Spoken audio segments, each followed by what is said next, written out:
Hello everyone, how's it going? Welcome, Periscope world. My name is Nick Gunn from We Are Nexus. Welcome to our studio. So the last couple of weeks we've been doing some production techniques, tips and tricks with various applications we use in the studio that other people can use too. And 2 weeks ago we did vocals, you know, how to find a great vocalist, how to create a great vocal track, how to record it, how to mix it, all that kind of good stuff. 2 weeks ago, and then last week, excuse me, we did the big dirty word EQ, equalization. Nobody really likes to talk about EQ, but we covered some ground on that, which was really interesting. And today we're going to talk quickly about just a couple tips and tricks on reverbs, effects, delays, echoes, what they mean. And how they play in your mixes and what they mean in the environment so you can better understand them. So what's a reverb? What's an echo? What's a delay? So we're going to talk about that real quick before we go to the digital audio workstation to show you hands-on what it all means. But basically a reverb is a reflection of your voice in an environment. So for example, if you went into a big cathedral and you were to shout out the word hello, what you're hearing is a reflection of your voice coming back to you at the speed of sound, which is approximately 760 miles per hour at sea level, okay? So if you're in a cathedral, the space is big enough where the voice is coming back to you pretty fast. So it sounds like you're in a big hall. It sounds like you're in a big reverb hall. Now, that's a reverb because the reflection is very fast and it doesn't sound like an echo. Now let's take that to the Grand Canyon as an example. We stood on the edge of the Grand Canyon and we said the same word. We screamed it, hello.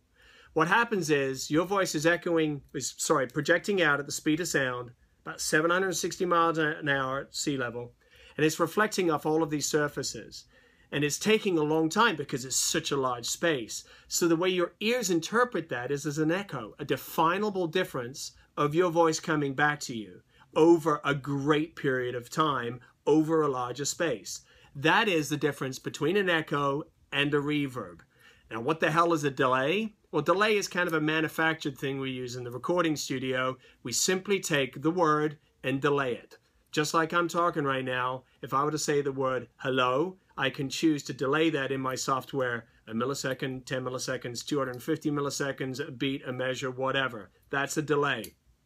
So reverbs and echoes occur naturally in nature. And we can control them and manipulate them in the studio with effect processing.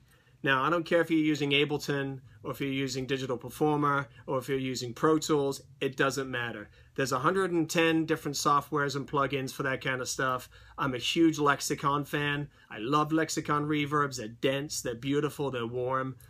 But you can use pretty much anything. And my platform comes with some pretty basic delays and reverbs and echoes that are pretty badass. So we're going to use some of those as an example today.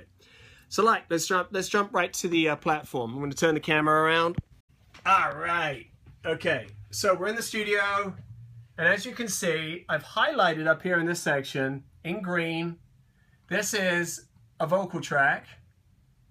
And it's just a vocal line, and it's in the mix right now. And this last word right here, if I highlight it and play it, sounds like this. Thoughts. The word is actually thoughts, okay? Now, if I actually play that entire line, the way it is currently mixed in the mix, it sounds like this. Listen. True. Right now I can't stop all the wandering thoughts. Okay, so now basically, let's have a look. What's somebody? Would you give me advice on how to study music? Sure, why not? Of course I would. So basically, hang tight and I'll give you some more information at the end of this tutorial today, okay? So look, basically, we just played the line. Let's do that one more time. Come true. Right now I can't stop all the wandering thoughts. Now, if you listen to that word thoughts, it has a reverb on it already, but it does not have a delay. So if we go down into the track where it exists, you can see it's already got some EQ. It's got this little diamond fuzz thing I like to use. It's got some halls, some echoes, and a delay already, but those are very short.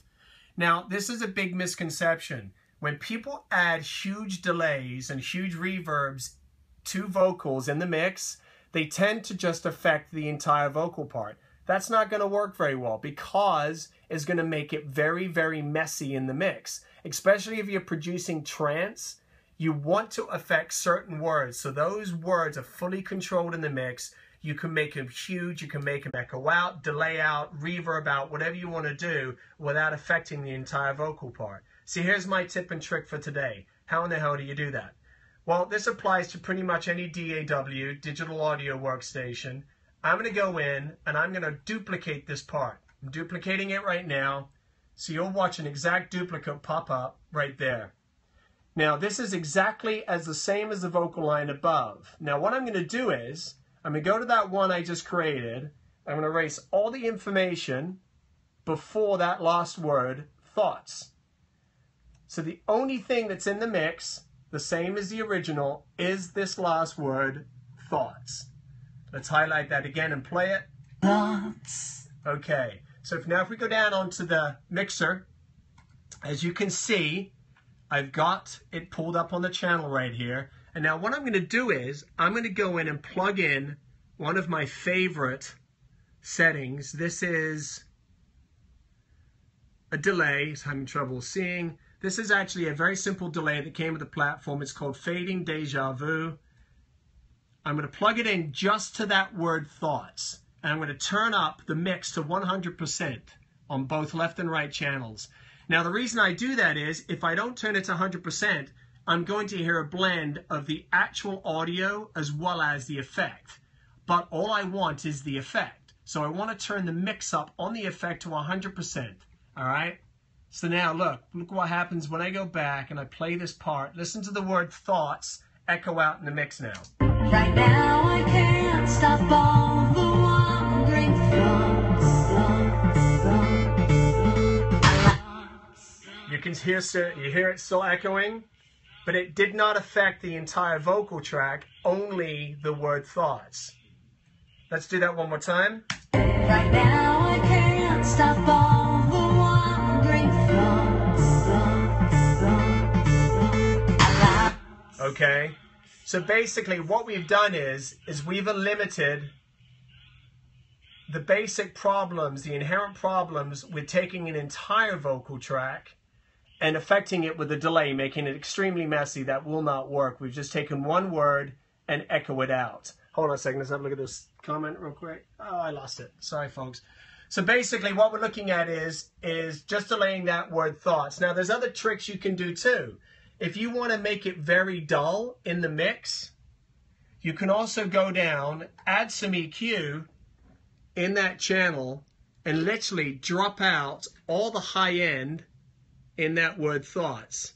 If I go up to parametric EQ and I literally roll off all of the high end, I can literally make that word thoughts now echo without any high end attached to it in the mix like this. Wandering thoughts.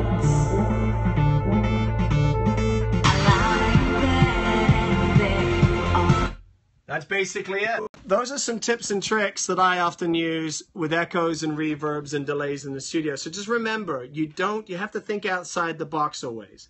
So, you know, if you're affecting an entire vocal track with a huge delay, it's just not going to work. Hold on, let's have a look at this comment. Instead of duplicating the track, can I use an envelope? You can use a number of different ways. You can. So you don't always have, this is just the way I do it. There's side chaining. As long as you isolate the vocal part, and affect just the word, whatever your platform, whatever your application.